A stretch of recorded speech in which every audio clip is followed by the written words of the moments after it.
백리 떨어진 서해바다에서 해무가 밀려오면 짭조름한 냄새에 좋았던 옛 시절 이야기가 떠오른다.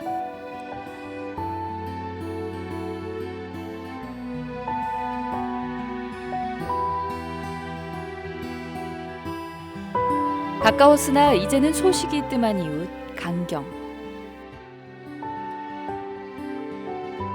오랜만에 그 안부를 묻고 역사의 쓸모도 되짚어본다.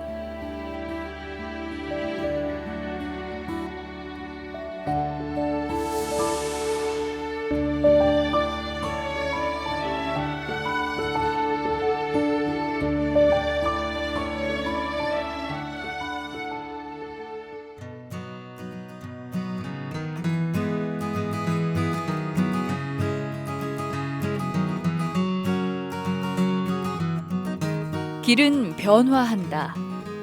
나룻배가 오가던 강경천 물길을 어느새 끝없는 철길이 가로지른다.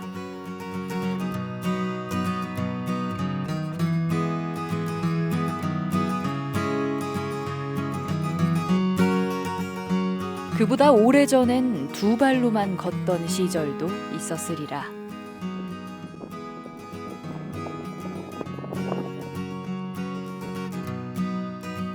강경의 초입 미네다리. 무지개를 연상시키는 아름다운 모습은 그만한 뜻이 담겼기 때문이다.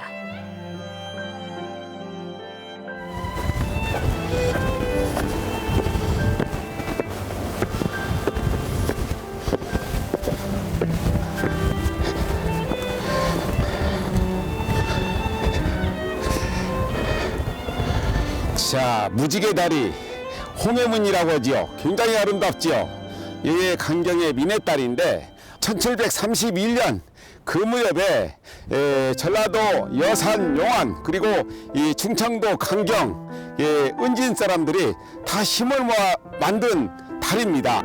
지금은 물길이 앞으로 흐르지만 예전에는 사양하천이라 이 물길로 돌아갔던 것이에요. 그래서 이쪽은 전라도, 이쪽은 충청도. 그래서 이 충청도하고 이 전라도 사람들이 힘을 모아가지고 이 다리를 만들었는데 이 다리가 얼마나 사람들한테 널리 알려졌던지 이 일대 사람들이 죽어가지고 염라대왕 앞에 가지 않습니까?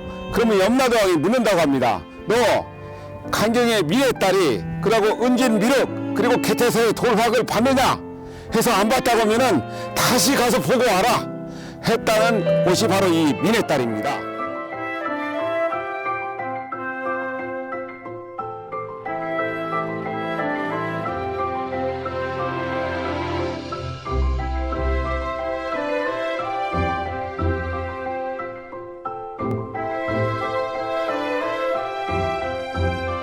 옛 사람들이 세월도 비켜갈 만큼 정성을 들인 건 미네다리가 희망이었기 때문이다.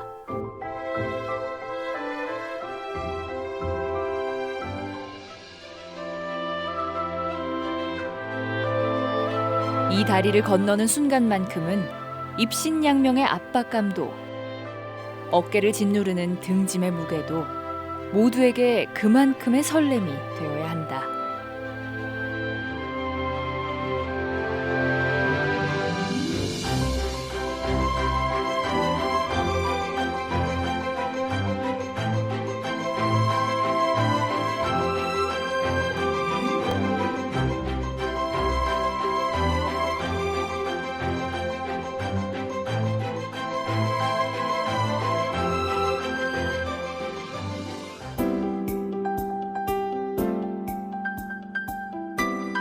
아무튼 사연 다른 사람들이 잠시 머무른 강경. 과거 내륙의 항구이자 교통의 중심지였다.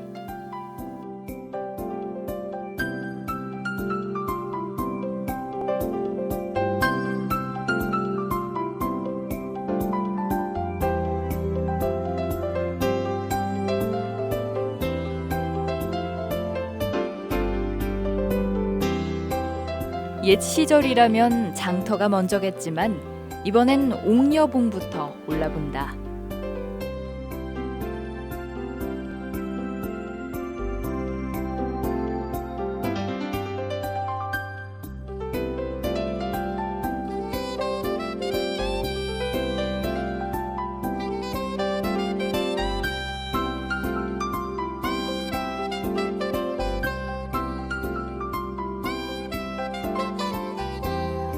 여산에서 시작된 강경천, 대둔산에서 흘러온 논산천, 장수에서 달려온 금강의 본류, 세 물길이 이곳 옥녀봉을 휘돌아 합수한다.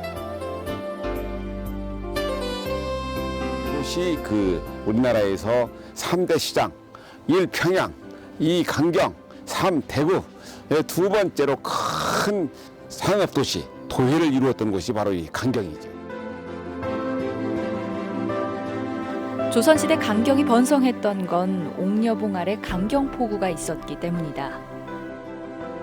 특히 금강의 넉넉한 물줄기는 해안과 내륙을 연결하는 물류의 대동맥이었다.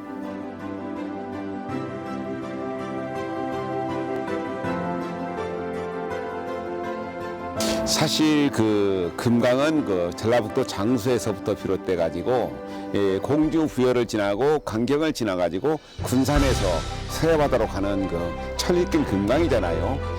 그런데 이제 금강 군산에서부터 올라온 모든 물산, 그리고 이제 전주나 익산이나 호남평야에서 나오는 모든 쌀 같은 것들이 이제 전라도의 물산과 충청도의 물산이 서로 만나가지고 서로 이제 사고 팔던, 그래서 여기에서 이제 강경포에 왔었던 배들이, 소금을 실은 배들이 100가마니 200가마니를 싣고 바로 이제 부강포구까지 갔었는데, 지금은 부강포구가 예전에는 연기군 부강면이었는데 지금은 세종시로 됐는데, 부강포구가 얼마나 번성했었는지 정월 초하로부터 정월 보름까지는 그 인근에 사는 사람들은 밥을 안 해먹었다고 그래요. 백고사 지내는 떡만 먹어도 살았고, 얼마나 해산물이 풍부했는지 조기로 줄부채를 했다고 그래요. 미역으로 행주를 하고, 그리고 명태로 부직갱이를 하던 그런 아주 번성했었던 포구가 지금은 가서 보면은 부강 농공다지만 남아 있는데, 이곳에서 충청남도 금산까지 이르러 가지고 진안까지도 100길로 가던 곳이었었어요.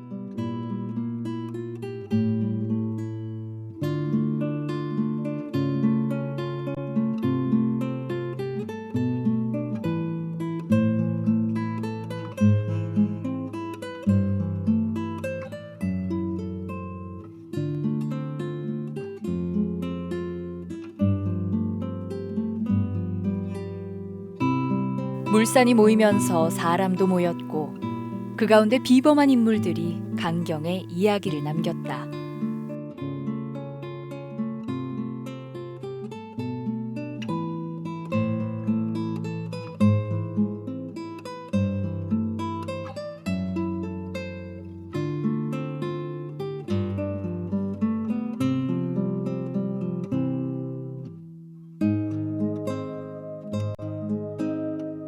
글자 한자 쓰여 있지 않은 정갈한 임리정, 유학자 사계 김장생이 말년에 세운 건축물이다.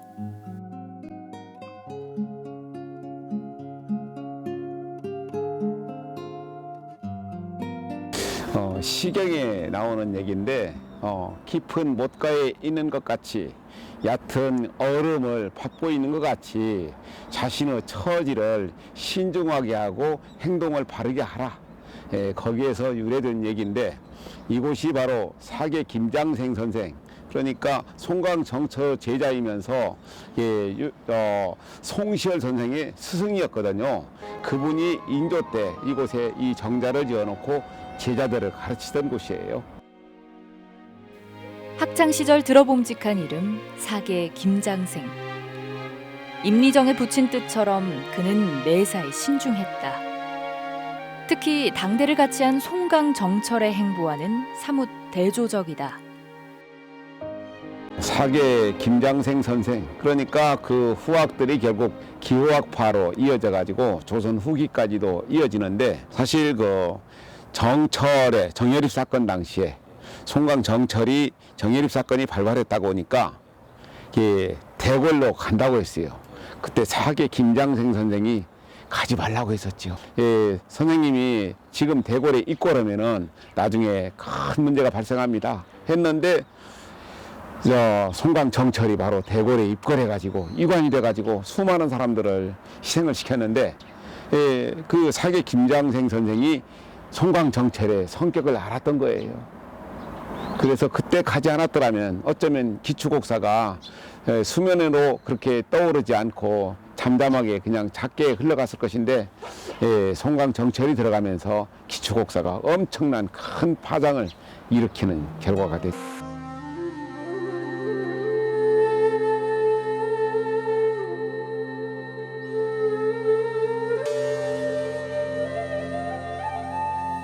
김장생의 대표적인 제자로는 우암 송시열.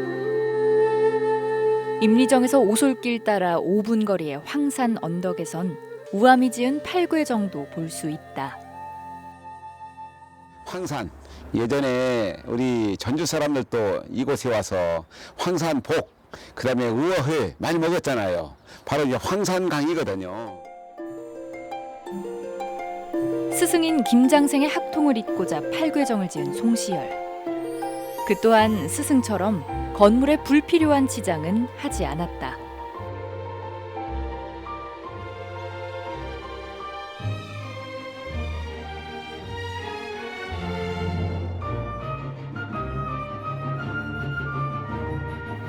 그런데 이곳에서 뜻을 펼친 이는 송시열이 아닌 이중환이라는 실학자다. 조선 팔도의 풍속과 지리를 정리한 택리지를 이곳 팔괘정에서 집필한 것이다. 과연 사대부들이 살만한 곳은 어디인가? 그걸 찾기 위해서 20여 년간을 우리나라를 다 두 발로 걸어 다녔어요. 그래가지고 나이가 58에 이곳에 왔는데 이제 나이가 들은 거야. 그러니까 전라도 일대를 답사하려고 했는데 시간이 없었던 거예요. 이 자리에서 택리지라는 조선시대의 최고의 베스트셀러 명저를 남겼어요. 아니 그러면은 호남까지는 그분이 안 오셨어요? 나중에 택리지의 말미에 그러죠. 내가 서북 지역 평안도하고 전라도는 갈 수가 없었다. 이게 자기 나이를 알게 되고 자기가 죽을 때를 알게 된 거예요. 그래서 이 자리에서 전라도를 가지 않고 택리지를 지었기 때문에 성호 선생이나 옛사람들이 써온 글을 가지고 전라도를 평했기 때문에 전라도를 약간 나쁘게 평한 거예요. 그래서 풍수에서 말하는 보지 않은 것은 말하지 마라. 그 명언이 가장 중요한데 보지 않은 것을 말하다 보니까 전라도 사람들이 지금도 이중환 선생을 나쁘게 평하는. 전라도를 일컬어 사치를 숭상하고 경박하며 교활한 사람이 많아 학문을 중시하지 않는 곳이라 했던 이중환. 250여 년 전 그의 평가에 놀랍고 가보지 않고 책을 썼다는 말은 더 놀랍다. 게다가 그 결론은 또 다른 의미로 놀랍다. 이중환 선생은 그러니까 사람이 살만한 곳, 지리, 인심, 산수, 생리 네 가지가 좋아야 한다고 하면서 20여 년간을 돌아다니고 나중에 말미에 그래요. 내가 그렇게 사대부들이 살만한 곳을 찾아 헤맸지만 사대부가 살만한 곳은 없었다. 마지막 결론이 뭐냐? 그렇지만 내가 살고 있는 곳을 사람이 살만한 곳으로 만들어야 하지 않겠는가? 아주 명언을 남겼어요.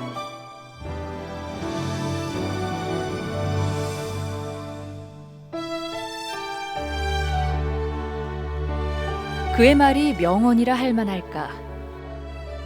혹시 언어의 성찬에만 취한 건 아니었을까?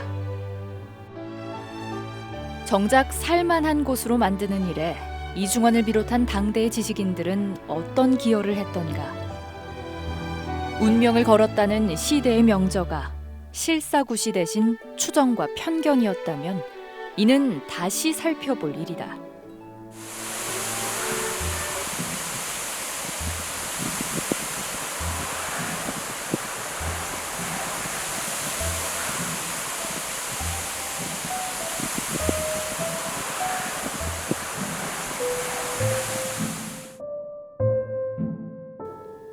사대부들과 봉건 시대가 저물고 이번엔 도적대처럼 일제가 찾아왔다.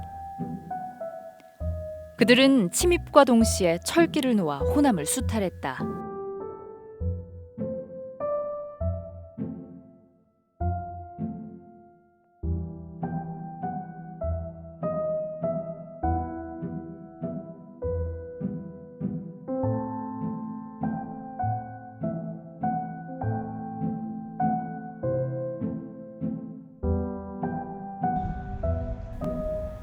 사대부 혈통의 영민한 자들은 또다시 살만한 틈을 찾았고 민초들은 조선 팔도 어디에서도 깃들 곳이 없었다.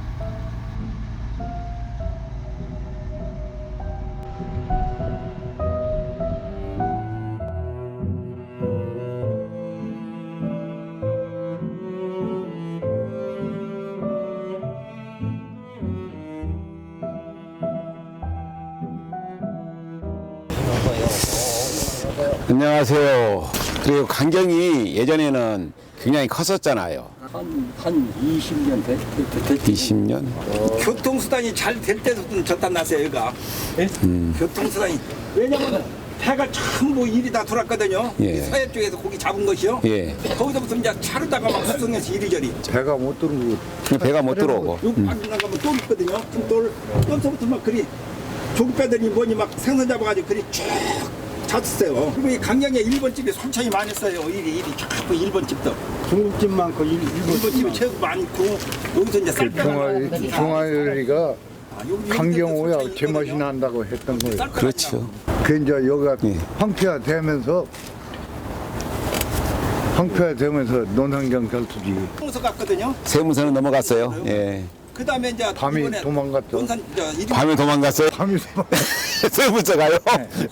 예, 공공기관이 밤에 도망을 가.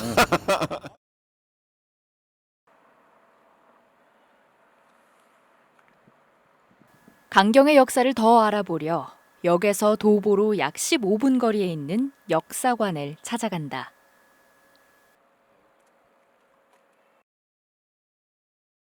(1913년) 일제가 수탈을 목적으로 세운 은행 건물. 해방 후엔 한일은행으로 사용됐고 이후엔 독서실과 젓갈 창고로도 쓰였다가 8년 전 논산시에서 건물을 구입했다. 현재는 강경의 민간인들이 모여 자율적으로 운영한다. 이 기계들 뭐는 기계들이에요? 이게 우리 강경을 예. 우리 강경의 경제를 버팀목하던 그런 그 기계들인데요. 이 기계는 그 미루나무를 얇게 깎여서 밀짚 모자를 짜는 거거든요. 예. 그래서 이렇게 해가지고 이 기계로 구해서 이게 밀짚 모자를 만드는 기계입니다. 아, 나무를 얇게 만들어내는. 그렇죠. 네, 예. 네. 이것은 6.25 때 우리 강경에는 북한군 육사단들이 들어왔어요. 예. 강경이랑 거의 엄청난 불바다가 있었는데 공교롭게도 개성에서 이 호창을 짜는 기술자들이 강경으로 넘어왔어요.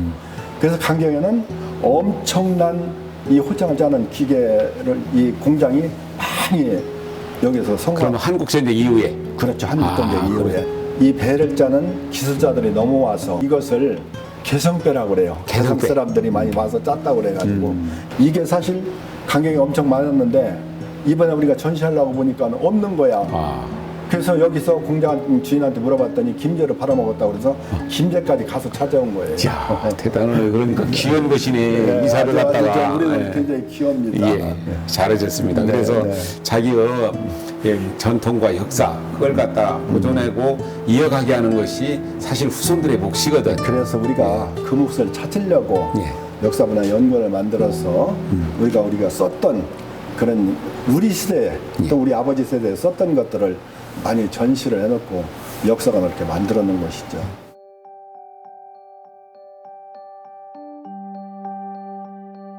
봉건 시대를 지나 식민지, 이후 한국 전쟁의 이야기까지 간직한 강경. 오래된 맛은 저잣거리에서 만날 수 있다.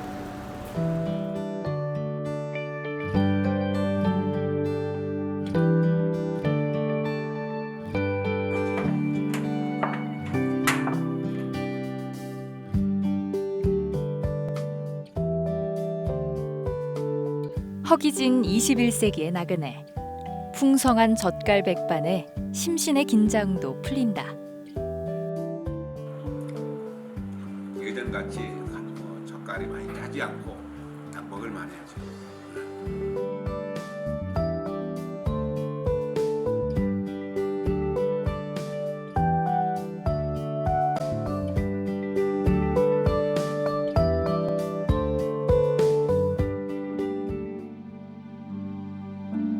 Now let the day just 역사의 쓸모는 과거와 현재, 나아가 미래를 비춰보는 바른 거울일 때 빛나리라.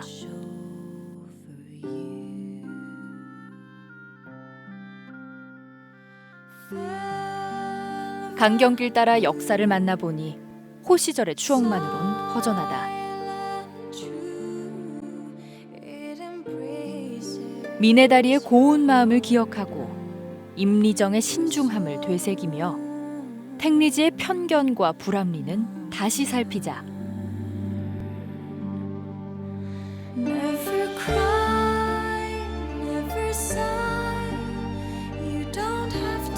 나아가 과거의 파편만을 수집하지도 말자. 역사가 자칫 깨진 거울이 될 수도 있다.